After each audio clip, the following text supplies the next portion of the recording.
नमस्कार, मैं हूँ लीला। स्वागत है आपका हमारे चैनल में। आज मानक कथा के अनुसार प्राचीन समय में राजा नल और दमयंती रानी सुखपूर्वक राज्य करते थे। उनके 2 पुत्र थे। उनके राज्य में प्रजा सुखी और संपन्न थी। एक दिन की बात है कि उस दिन होली दशा थी। एक ब्राह्मणी राजमहल में आई और रानी से कहा, दशा का डोरा ले लो।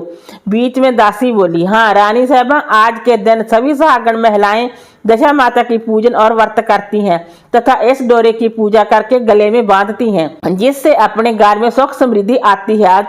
रानी ने ब्राह्मणी से डोरा ले लिया और विधि अनुसार पूजन करके गले में बांध लिया। कुछ दिनों के बाद राजा नल ने दमयंती के गले में डोरा बंधा हुआ देखा। राजा ने पूछा, इतने सोने के गहने पहनने के बाद भी आपने ये डोरा क्यों पहना है? रानी कुछ कहती उससे पहले ही राजा ने डोरे को तोड़कर जमीन पर फेंक दिया। रानी ने उस डोरे को जमीन से उठा लिया और राजा से कहा, ये तो दशा माता का डोरा था, आपने उनका अपमान करके अच्छा नहीं किया। जब रात्रि में राजा सो रहे थे तब दशा माता सपने में बुढ़िया के रूप में आई और राजा से कहा, हे राजा, तेरी अच्छी दशा जा रही है और बुरी दशा आ रही है। तूने मेरा अपमान करके अच्छा नहीं किया। ऐसा कहकर दशा माता अंतर्ध्यान हो गई। जैसे तैसे दिन बीतते गए। वैसे वैसे कुछ ही दिनों में राजा के ठाठ बाट हाथी घोड़े लाभ लश्कर धन धान्य सुख शांति सब नष्ट होने लगे। अब तो भूखे मरने का समय तक आ गया। एक दिन राजा ने दमयंती से कहा, तुम अपने दोनों बच्चों को लेकर अपने मायके चली जाओ। रानी ने कहा, मैं आपको छोड़कर कहीं नहीं जाऊंगी। जिस प्रकार आप रहेंगे उसी प्रकार मैं आपके साथ रहूंगी। तब राजा ने कहा, अपने देश को छोड़कर दूसरे देश में चले, वहां जो भी काम मिल जाएगा वही काम कर लेंगे। इस प्रकार नल दमयंती अपने देश को छोड़कर चल दिए। चलते चलते रास्ते में भील राजा का महल दिखाई दिया। वहां राजा ने अपने दोनों बच्चों को अमानत के तौर पर छोड़ दिया। आगे चले तो रास्ते में राजा के मित्र का गांव आया। राजा ने रानी से कहा, चलो हमारे मित्र के घर चलें। मित्र के घर पहुंचने पर उनका खूब आदर सत्कार हुआ और पकवान बनाकर भोजन कराया। मित्र ने अपने शयन कक्ष में सुलाया। तभी कमरे में मोर की कीर्ति की खूंटी पर मित्र की पत्नी का हीरों जड़ा कीमती हार टका था। मध्य रात्रि में रानी की नींद खुली तो उन्होंने देखा कि वह बेजान खूंटी हार को निगल रही है। यह देखकर रानी ने तुरंत राजा को जगाकर दिखाया और दोनों ने विचार किया कि सुबह होने पर मित्र के पूछने पर क्या जवाब देंगे, जहां से हमें इसी समय चले जाना चाहिए। राजा रानी दोनों रात्रि को ही वहां से चल दिए। सुबह होने पर मित्र की पत्नी ने खूंटी पर अपना हार देखा। हार वहां नहीं था। तब उसने अपने पति से कहा, तुम्हारे मित्र कैसे हैं जो मेरा हार चुराकर रात्रि में ही भाग गए? मित्र ने अपनी पत्नी को समझाया कि मेरा मित्र कदापि ऐसा नहीं कर सकता। धीरज रखो, कृपया उसे चोर मत कहो। आगे चलने पर राजा नल की बहन का गांव आया। राजा ने बहन के घर खबर पहुंचाई कि तुम्हारे भाई वो जाई आए हुए हैं। खबर देने वाले से बहन ने पूछा, उनके हाल चाल कैसे हैं? वे बोले, दोनों अकेले हैं, पैदल ही आए हैं तथा वे दुखी हाल में हैं। इतनी बात सुनकर बहन थाली में कांदा रोटी रखकर भैया भाभी से मिलने आई। राजा ने तो अपने हिस्से का खा लिया, परंतु रानी ने जमीन में गाड़ दिया। चलते चलते एक नदी मिली। राजा ने नदी में से मछलियां निकालकर रानी से कहा, तुम इन मछलियों को बूझो, मैं गांव में से प्रोसा लेकर आता हूँ। गांव का नगर सेठ सभी लोगों को भोजन करा रहा था। राजा गांव में गया और प्रोसा लेकर वहां से चला तो रास्ते में चील ने चपट्टा मारा तो सारा भोजन नीचे गिर गया। राजा ने सोचा कि रानी विचार करेगी कि राजा तो भोजन करके आ गया और मेरे लिए कुछ भी नहीं लाया। उधर रानी मछलियां बूझने लगी तो दुर्भाग्य से सभी मछलियां जीवित होकर नदी में चली गई। रानी दास होकर सोचने लगी कि राजा पूछेंगे और सोचेंगे कि सारी मछलियां खुद ही खा गई। जब राजा आए तो मन ही मन समझ गए और वहां से आके चल दिए। चलते चलते रानी के मायके का गांव आया। राजा ने कहा, तुम अपने मायके चली जाओ, वहां दासी का कोई काम कर लेना, मैं इसी गांव में कहीं नौकर हो जाऊंगा। इस प्रकार रानी महल में दासी का काम करने लगी और राजा तेली के गाने पर काम करने लगा। दोनों को काम करते बहुत दिन हो गए। तब जब होली दशा का दिन आया तब सभी रानियों ने सिर धोकर स्नान किया।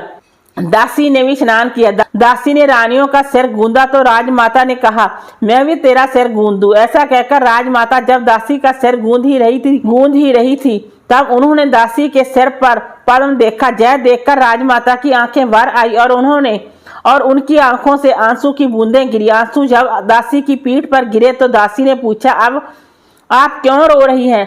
राजमाता ने कहा, तेरे जैसी मेरी भी बेटी है जिसके सिर में भी पद्म था, तेरे सिर में भी पद्म है। जय देखकर मुझे उसकी याद आ गई। तब दासी ने कहा, मैं भी आपकी बेटी हूँ। दशा माता के कोप से मेरे बुरे दिन चल रहे हैं, इसलिए जहाँ चली आई। माता ने कहा, बेटी तूने ये बात हमसे क्यों छुपाई? दासी ने कहा, माँ मैं सब कुछ बता देती तो मेरे बुरे दिन नहीं कटते।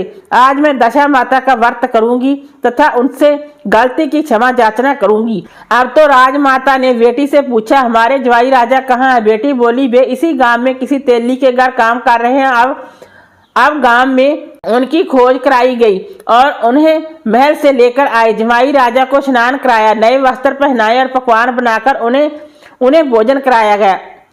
जब दशा माता के आशीर्वाद से राजा नल और दमयंती के अच्छे दिन लौट आए, कुछ दिन वहीं बिताने के बाद अपने राज्य में जाने को कहा। दमयंती के पिता ने खूब सारा धन, लाव लश्कर, हाथी घोड़े आदि देकर बेटी और जमाई को विदा किया।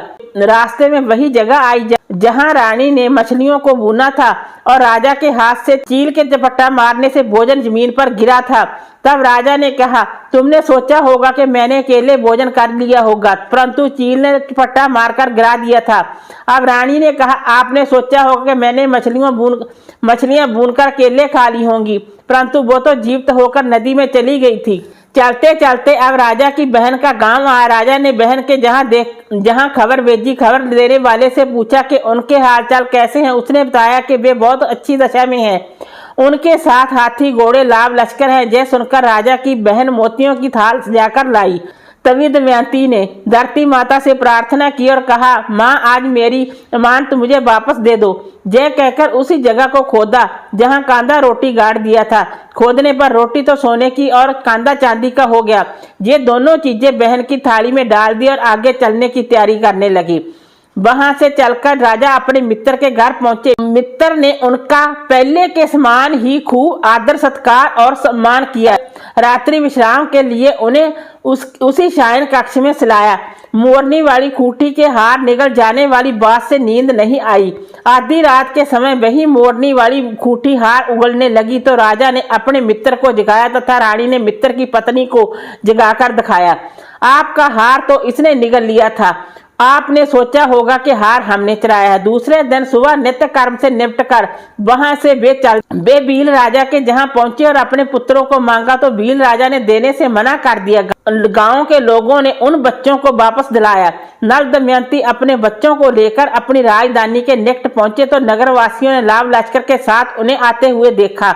सभी ने बहुत प्रसन्न होकर उनका स्वागत किया तथा गाजे बाजे के साथ उन्हें महल पहुंचाया। राजा का पहले जैसा ठाठ बाट हो गया। राजा ने नल दमयंती पर दशा माता ने पहले कोप किया, ऐसी किसी पर मत करना और बाद में जैसी कृपा करी वैसी सब पर करना।